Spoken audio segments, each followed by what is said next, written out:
Hello again, everybody. This is Ed, back with Call Me Mr. Broadstreet. So this week's episode, we're continuing Give My Regards to Broadstreet. This is part two. This is the film review. In-depth review of the film itself. So I'm just going to give some overview first. And just to let folks know, there are spoilers ahead. So just warning you, I'm going in-depth into the film if you have not seen it. I'm going to go quite in-depth, actually, with the movie itself. So, give my regards to Broadstreet. The film was released into movie theaters on October 23rd, 1984, distributed by 20th Century Fox. And after the initial theatrical run, which the budget was about $9 million, and sadly it only made a gross of about $1.4 million during the initial theatrical run. It was actually later released on VHS, Betamax, and Laserdisc as well.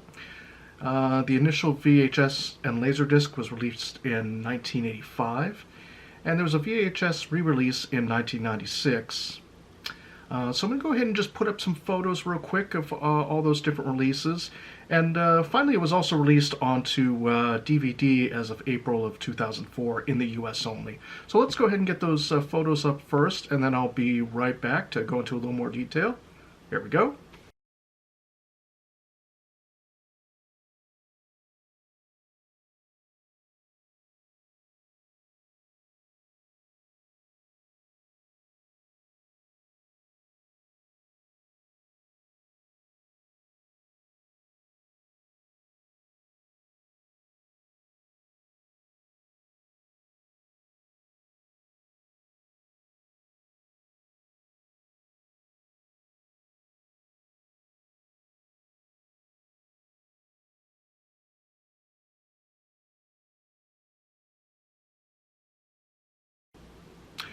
Alright, so now that I'm back, let's see, we have the pictures as you've seen. Now the DVD itself, which is what I used to rewatch the film, basically the DVD only has two bonus features really to speak of.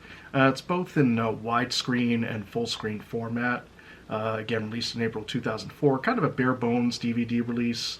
You get one trailer for the US, which is only about 52 seconds long, theatrical trailer for the movie.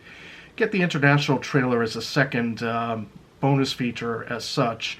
That's only about 1 minute and 2 seconds long. Really not too much difference between the two. Again, as I described before, comes in both full screen and widescreen formats.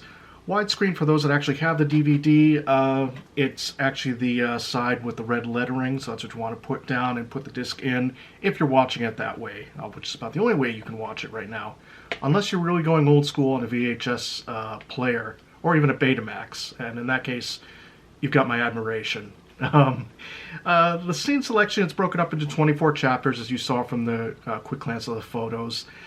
Finally, captions are offered along with dubbed dialogue. The dubbed dialogue is in both Spanish and French. Kind of fun to watch. They actually have some voice actors in Spanish doing the different voices that I've kind of seen from time to time. Clips. I've definitely nerded out with this film as such.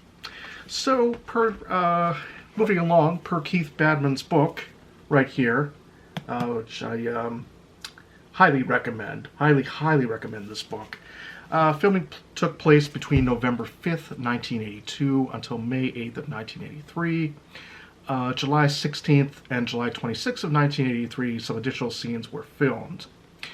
Second book I kind of looked up, again just referencing the last review that I did for the soundtrack album itself, per Luca Perazzi's book, right here.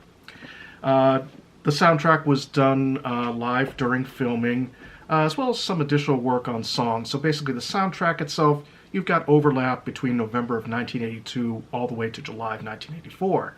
And of course, before this, Paul had released Tug of War. In between, Paul releases the album Pipes of Peace. And then of course you get the film Give My Regards to Broadstreet and the soundtrack Give My Regards to Broadstreet.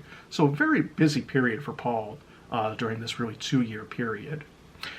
Just a couple bits of quick trivia. There's a 1955 Ford Poplar vehicle, really cool looking hot rod that Paul drives in the film. MTV did a giveaway, and out of about 200,000 entries, the car did end up going to someone named Annette M. Smith of Kenmore, New York. I'm not certain what happened to the car since that point. I know it's probably ended up in various places. I think there's one collector maybe still out in that area that owns the car. I would love to own it. That'd be a heck of a heck of a find if I could ever find it. And there's also a documentary which is actually not included on the DVD release itself. It was on the South Bank show. It was basically a making of the Broad Street film. Again, not included on the DVD. I think this should be included on any archive set if it should be released.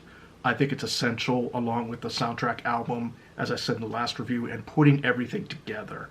I really think that's going to be essential if you're putting this archive box set together. I would really love to see that. So we're just going to go really quickly into a little bit quick overview of the film itself before I do the deep dive here. Film itself, so stars Paul, Linda, Ringo, and Barbara. Barbara Bach, Ringo's wife. Kind of essentially playing themselves more or less, except Barbara is playing a music journalist. Not too much of a stretch for her. Sadly, Linda and Barbara really don't have a lot of screen time in the film. Other stars of the film, we get Brian Brown. He is famous in the U.S. for the movie FX from 1986. I highly recommend that film. Good film. He also did the movie Cocktail with Tom Cruise in 1988, which is kind of funny because I always think of that as sort of a sequel for his character in this film, sort of a darker sequel, if you will. If you've seen the movie, you know what I mean. Cocktail probably being most famous as the movie that gave us that god-awful Beach Boys song. Sorry, no, I can't do it. Sorry. Moving along. So Brian Brown is playing Paul's manager in the film. You get Philip Jackson, who plays an assistant Alan. U.S. audiences and UK audiences, for that matter, might know him as the chief inspector as a rival to Hercule Poirot in the series, the PBS series starring David Suchet. So that's just kind of a fun little bit of trivia here. All right, so we're going to go into the deep dive of the film. So again, just one final warning. If you have not seen it, major spoilers ahead. I'm going to go into very great depths on the film. So here we go. You have been warned. Okay, and I'm back. Well, I'm going to go ahead and go into the opening sequence here. So the film opens and finds Paul and a driver stuck in a traffic jam in London during construction. I'm sure a lot of us can relate to that. They're trying to get to Paul's headquarters for an interview that Paul's about to give for his new album. We find Paul in the back writing the lyrics to the song Not Such a Bad Boy in the back of the limo. Then there's another scene that cuts to Paul driving a hot rod car with a computer in the middle of the console. Really cool looking little computer, almost like a precursor to the iPhone, iPad, something like that. So yeah, the original Apple computer. So Paul gets a call on the red bat phone. Yep, there's kind of a red bat phone in the middle of it. And Brian Brown, as the manager, says, well, the tapes with Harry have gone missing. All right, so then Paul gets to the studio, or the headquarters in this case, post-haste. There's various people in the boardroom, inspectors, business types, accountants. So the inspectors are the detectives on the case, as it were. Paul's driving up to that Art Deco headquarters. We get the villain of the film, Wrath.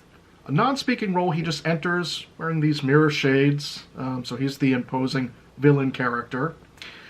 Basically, the setup of the film is this, that if the tapes are not found by midnight, then he gains control of Paul's company, everything, the entire thing, all at once. So it's 10 a.m. at this point in the film, and then we kind of get into the next section of the film. Alright, so we are on the quest. We're going to find the tapes. So, next part we get is Paul in the studio where we find Ringo. Ringo's behind the drums. Paul and Ringo have a nice bit of dialogue here, kind of a little bit of chemistry. Again, for me, the film feels a little bit like a spiritual sequel to Hard Day's Night. That's how I've always viewed it myself when watching it. We get George Martin in here as well, so it's good to see the old gang mostly back together, with obvious exceptions. So during this bit, Ringo's searching for some brushes, and the real reason he did this, he didn't want to re-record any Beatles songs for the film or the soundtrack. So any Beatles re-recordings on the soundtrack, Ringo is not on drums. Also, a funny little side story that I don't have in my notes, but I'll share, is there was something like this that actually happened when recording Abbey Road. One of the songs, I forget which at this point, at the moment, but Ringo was supposed to do a drum part. He's looking around for his drumsticks, finds it, suddenly gets in there just on time to do the drum bit on one of the songs. So it actually did happen in Abbey Road. For this sequence, we get the songs Yesterday, Here, There, and Everywhere. Ringo rejoins the drum kit for Wanderlust, which is a really nice song. We get nice shots of the mixing console, so kind of a little bit of the technology of the time. Studio workings, kind of behind the scenes of a studio, circa 1984.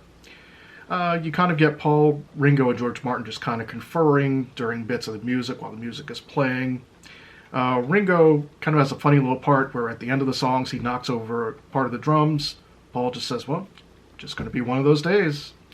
We also kind of get a flashback of Harry and Paul at the old Justice Pub. Harry is basically the MacGuffin of the film. Harry has the tapes for Paul's album. They've both gone missing. Basically, Paul takes on Harry in this film in the company. Harry's kind of convicted of like low-level crimes. That's just kind of petty theft. He says he doesn't do it. You know, it's not my fault. You know, I've always just gotten mixed up in bad situations, something along those lines. So basically, Paul's like, okay, I'll take you on if you're being honest and straightforward with me. Really nice shots of the old Justice Pub in this film. We get some nice shots of Elstree Studios. Incidentally, another smaller film was made at this time. Next door, you might have heard of it. Indiana Jones and the Temple of Doom. Yeah, just a small little independent film that one I actually got to see in the theaters in 1984, funny enough. Okay, so the next scene, we show Paul and Brian Brown's character, Brian Brown as the manager, kind of arguing over some business details. So Brian's character as the manager is saying to Paul, hey, you hired Harry for this whole entire situation, this whole entire mess. Paul kind of shooting back at Brian's character, well, hey, you know what? How did we get involved in this Wrath guy anyways? I think this little section, it just kind of reminds me shades of Alan Klein, Paul's business dealings with him back around 1970. I think that's kind of a little projection on my part. Could be accurate, though. That's what I think of when I see this little clip part of the film. Paul just kind of arguing, oh, well, hey, guess what? I'm always labeled the bad guy. So again, just kind of some arguments and carryovers of the Beatles arguments from that time period is kind of what I see as well. Next section, we get the ballroom dancing clip. So this is kind of where Ringo meets Barbara's character in the film. We get the ballroom dancing sequence, kind of a nice sequence filmed. It's kind of as if they're filming a video within the film. Kind of a very 1950s tribute meets big band. That's kind of the vibe that I get whenever I'm rewatching this particular part of the film. On stage, we kind of get some rock luminaries. We get John Paul Jones, that John Paul Jones of Led Zeppelin, Chris Spedding, and Dave Edmunds, along with Paul, Ringo, and Linda up on stage with a big band. During the dance number, it kind of gets interrupted by what I can only describe as a Billy Idol kind of look-alike with a switchblade. And a couple of young kids, they're kind of interrupting the 30s style ballroom dancing. They're kind of representing the rock and roll rebellion, you know, the jeans, the t-shirts, a switchblade, you know, kind of very 1950s, if you will, culture clash. There's kind of a riot up on the stage, end scene, everybody walks away because, after all, they're filming a video within the film. So again, just a nice little clip here. But anyways, then we move on to the next scene. Okay, so we get on to the next scene. Next scene, we get a little canteen scene here. Everybody's kind of just grabbing lunch. It's during break in filming. There's various characters, vampires that come in. Let's see, we get Tracy Ullman. She gets a scene in here. She gets her first scene, kind of underutilized in the film a little bit in my view. But she's upset that Harry is missing. Of course, they're trying to find the tapes, trying to find Harry as well. And, oh yeah, one more thing. We do get a One fellow carrying some sort of laser sword. Wonder where I've seen that before.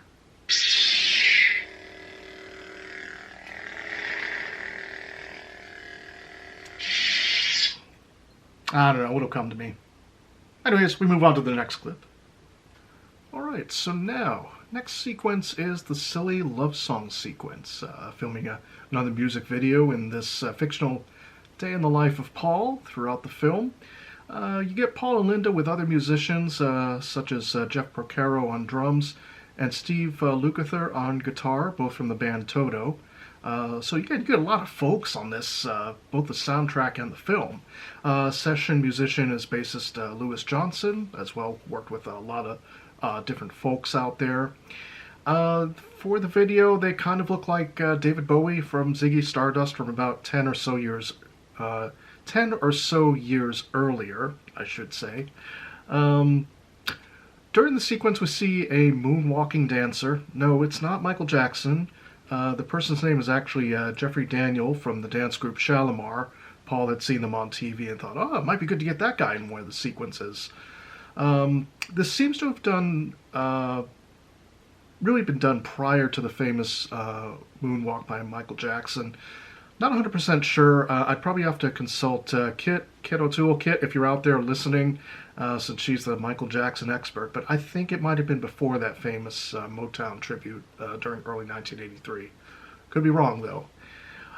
So a little bit more from the clip. You get the lawyers and Rath are following Paul and other folks across town again, trying to get to the tapes, trying to get to everything.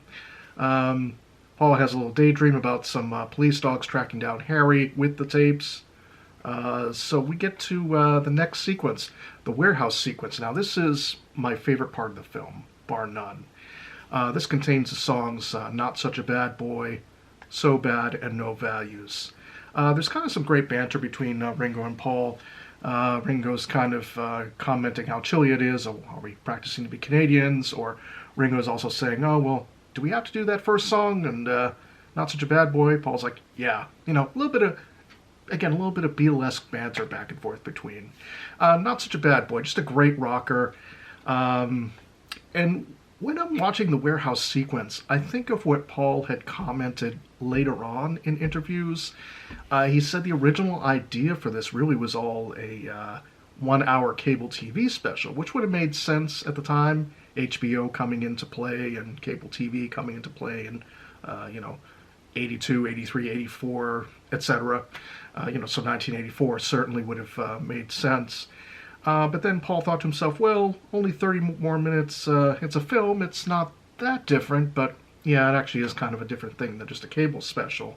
A bit more to it. Anyways, we also get Dave Edmunds and Chris Spedding on guitar. Just some really great guitar work on this song. So Bad, just like the album review that I did previously. Again, we get the same band. Eric Stewart is doing the backing vocals and guitar on this song. Again, nice version, certainly. No Values. Now, this is a little bit interesting. It's nearly identical to the soundtrack version, except there's an extended guitar outro solo that's exclusive to the film itself. Really great, ripping guitar solo. And then, of course, Paul has to just do the fake stop. No, wait, don't do it. He's seeing a vision of something. Something going down with Harry selling the tapes to one of the other characters I'll mention in a moment. But really, great solo. I think this version, if there's a physical archive set, should also be included. I love the extended solo. Please put it on there if anybody official is listening to this. During the scene, we get an intro to Big Bob. Big Bob is played by Giant Haystacks. He was a UK wrestler. He's since passed around 1998. The reason I comment on him, just this huge fellow, he would have been perfect for the Harry Potter films as Hagrid. I think he would have made a perfect, fit for that role, in my opinion. And again, if this song is included on the set, please include it on the physical set. Don't do any download-only stuff like with some of the Flowers in the Dirt stuff. I'll get to that review at another point, but physical set, that's what we really want. Physical media on a set if we're paying money for it. Okay, well, End of rant in this case. Paul just asks Big Bob, "Oh, have you seen Harry?" Bob says, "Well, no." But of course, his character, I guess, is kind of a mentor to Harry, or could have been a mentor to Harry if Harry had continued in his kind of life of crime, as it were. Big Bob even tries to offer a side deal to Paul, but Paul's like, no, it's all legal now.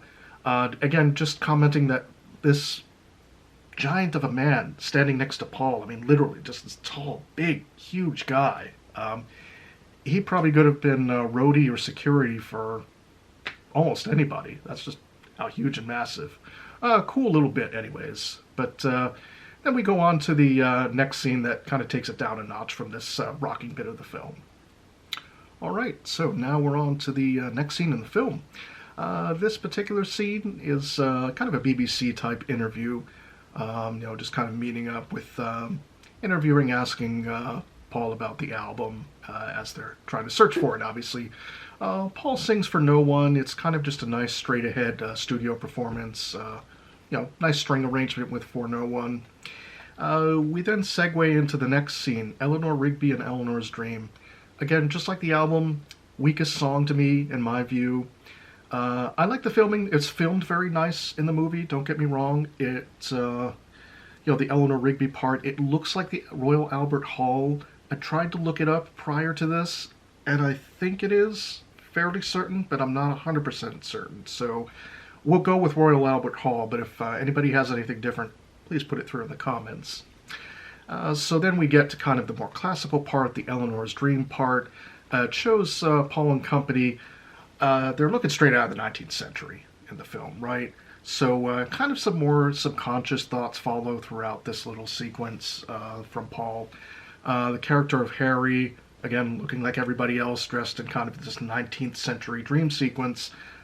He pushes a canoe with Ringo, Barbara, and Linda off, no paddles included, obviously. They're off into their doom, into a waterfall. Maybe I'm reading a little too much into this scene, but to my thinking, I'm guessing this could be a fear of losing friends for Paul. Again, that's kind of how I view this little clip. Again, not too long since John had been taken from us a couple years earlier. That's kind of my armchair psychologist reading of it. Take it for what it is. During this sequence, so then Paul's kind of running through, trying to catch up with Harry in this particular 19th century sequence.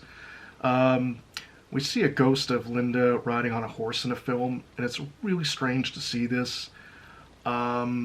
Sadly, because it mirrors real life. The reason is that this was kind of the last vision that Paul told Linda to comfort her as she was passing away in April of 1998. He's telling her, well, you're up there, you're riding on a horse. He's trying to comfort her as she's passing from this world into the next. So very eerie to see it now. Obviously in 1984, they could not have known, with this particular sequence. A little bit ghosts of Barbara and Ringo also during this sequence, again, that he sees kind of going through a graveyard, so illustrative of the lyrics of Eleanor Rigby, that part of it as well within this Eleanor's Dream. So Paul's roaming the streets in this sequence looking for a big blue glowing box. You see the tape box, but it's glowing like it's been exposed to radiation or something. Personally, if I was redoing this, I might have replaced this sequence with something else, maybe entirely, maybe another celebrity cameo. If you had a lot more money, you probably could have gotten a Michael Jackson in here. I don't know, Mick Jagger in the film. Maybe both Michael Jackson and Mick Jagger. That probably would have attracted more people into the seats for the film. Again, hindsight's 20/20, I know. But not really my favorite sequence of the film. Still nicely filmed, but that's kind of the least favorite part of the film and soundtrack for me, anyways. So we just get to the next part, back in the studio. Paul actually has to go out searching for the tapes. So we hear a little snippet of Band on the Run, which is not included on the soundtrack. It's set to some nice London scenery. We kind of see Battersea Station, which was featured in the movie Help back in 1965. I think it's also been featured in one of Pink Floyd's albums. Forget which one at the moment. I think it's one of the Inner Gatefolds. I'm not really a Pink Floyd expert, but again, Anybody who knows it, feel free to put it in the comments, of course. We get Paul arriving at the Old Justice pub. Really nice looking pub, by the way. If I was to recreate it, and I had the cash, I'd recreate that somewhere as a meetup for a whole bunch of us folks out there. He chats with Sir Ralph Richardson. Ralph Richardson, this was actually his last film role before he passed away in 1983. So it's the very last thing he did for Paul. Sir Ralph Richardson is playing a character named Jim. I always take it to mean that this is kind of the conversation that Paul never got to have with his own father at this point. Again, as I may have mentioned earlier in another review, his own father passed away during the 1976 Wings tour. Paul's first name is James. Paul's father's name, Jim McCartney. So kind of a lot of parallels there. He kind of says a nice little line as he's going to leave to search for the tapes, because he asks Jim in the film, have you seen Harry around? Paul says, well, I'm off. And Jim just kind of replies, you've been off for years. Cuckoo clock in the background. Nice little touch of subtle comedy, I think. I'd like, you know, a little bit Beatlesque maybe. So let's see. We get the next part, the long and winding road. So okay, now at this point, time's running out. Paul's driving along and sees some other folks that look familiar from the 19th century scenes. Kind of a deliberate callback, because you see some different characters in that previous Eleanor's dream sequence. So you get the same characters in this portion, but they're dressed in 1984 modern clothing, of course. A little bit of a nice callback, even though, again, least favorite scene, that Eleanor's dream part, but sort of a nice little tie-in, I thought. Everyone's looking for Lauren. You know, it looks like, well, you know, that's it. You know, Paul won't find the tapes. Everything is lost.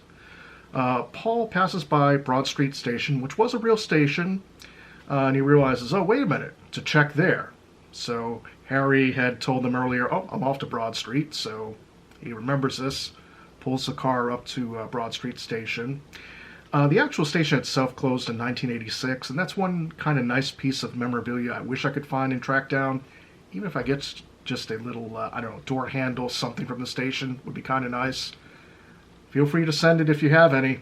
I'm open to receiving stuff like that, so that would be cool. Anyways, we get the next part of the movie, No More Lonely Nights. Now again, my absolute favorite song of the entire film, the entire soundtrack, and my favorite song of Paul's career. I will never miss a chance to praise this song, as people know. The video was shown on MTV quite a bit, and it's a little different from here. The version that I saw on MTV in the United States, and I suspect around the world for a lot of folks watching this video, is that it shows Paul as a projectionist in the video itself. And then, of course, you're getting clips from the film. He's kind of going on top of the roof. There's fireworks all over London exploding during the chorus.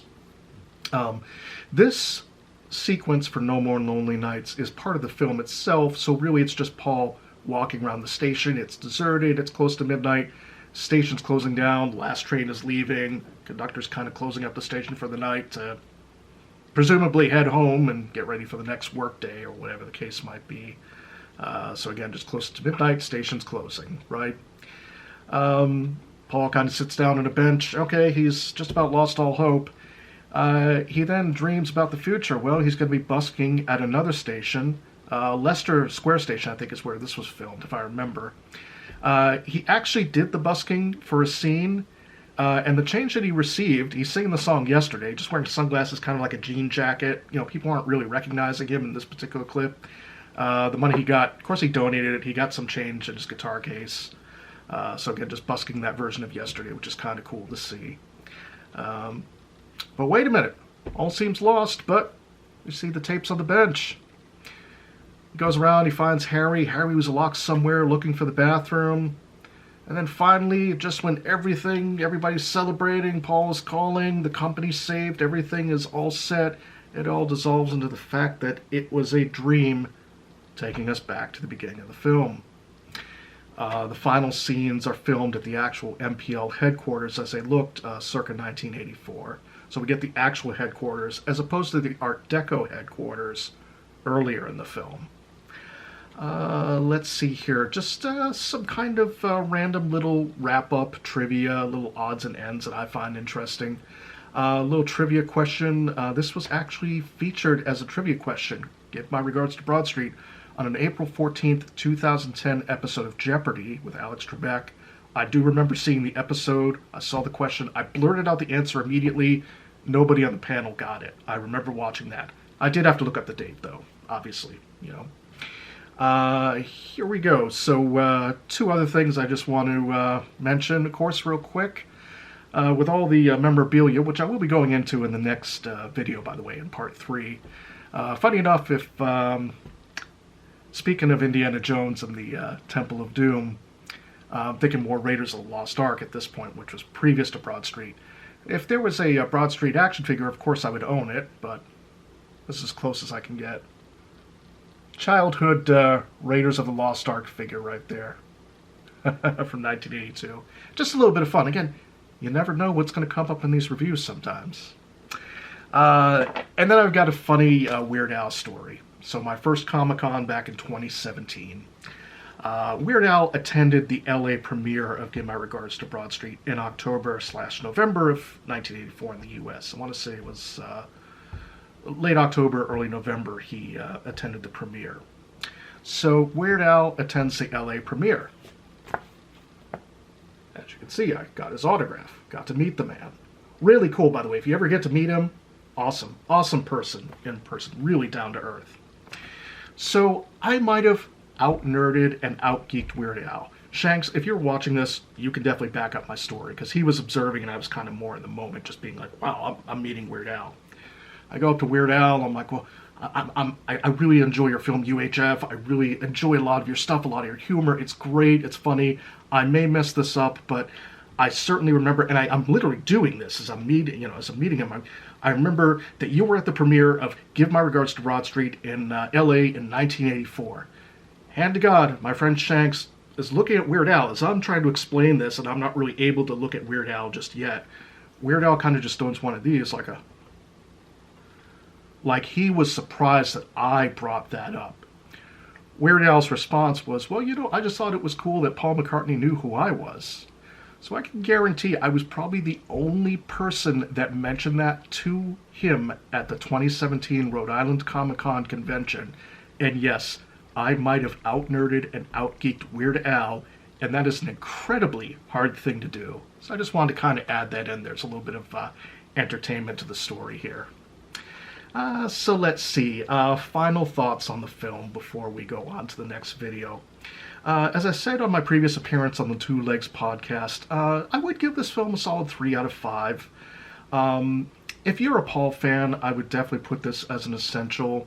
It's kind of one of the few post-Wings, but pre-McCartney years, the McCartney years 2007 DVD set, music videos featuring Paul's solo work.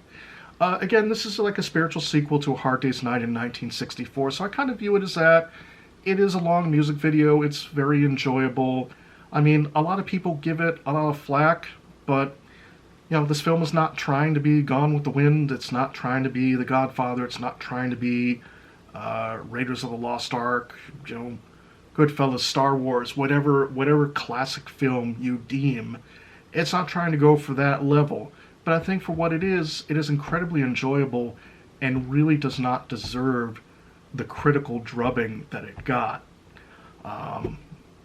So that's pretty much my final wrap-up and thoughts on the film. I hope everybody enjoyed it, and just in the clip, not the clip, sorry, I'm thinking clips for some reason, just in the comments below. In the comments, is there anybody out there that actually got to see this in the theaters? I actually didn't get to see this in the theaters. I got to see it on VHS, a little bit of it at first, back around probably 1985 or so. And then a little while later, really got to see the whole film again in its entirety with the 1996 re-release, as I put at the top of the video. But is there anybody that has any memories of the film? Did you see it in the theaters? Did you see it first on VHS, on cable? What are your thoughts? What are your impressions? I'd love to hear your feedback on the film. So I'll see everybody for the next video. That will be part 3, which I'll be going over just the various items and memorabilia for Give My Regards to Broad Street. Thank you all so much for the new subscribers out there. current subscribers, I hope everybody has enjoyed this very in-depth look at the film.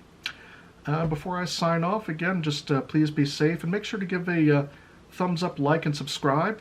And I'll see everybody in the next video. Take care and be safe. Bye.